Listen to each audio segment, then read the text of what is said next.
కనిపెట్టు, లేంటి చంపేస్తా. నా పొజిషన్ రివీలా? నువ్వు చెక్క బిల్డింగ్ లోకి వెళ్ళు, కూర్చున్నావు.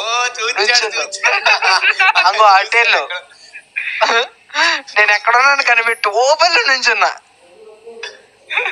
ఓపెన్ లోనా? చూసా. నిన్ను వేసామండి 2 స్నైపర్లతో. అమ్మాయి బండ్లు వేసుకుని అడావిడిగా తిరిగేస్తున్నాడు బ్రో. ఈ మూల మూమెంట్ ఇచ్చేస్తున్నాడు, ఎటు ఎటు ఎటు ఎటు ఎటు అని. దానొచ్చు సరిపోయింది. ఈ రోజు వీడియో హైలైట్ ఏంటంటే ఇదే అన్నమాట బ్రో. ఆ అమౌంట్ ఏంటి? అమ్మా నేను చంపయ్యా బ్రో. ఆ అమౌంట్ ఏంటి బ్రో? జాయిన్ బటన్ కొట్టచ్చు వరుసగా. అయ్యా కొట్టేస్తాడే బాబు ఆయన. మళ్ళీ ఇప్పుడు ఇది చేస్తాడే, వదిలే అయ్యా. అసలుకే ఆయన కూడా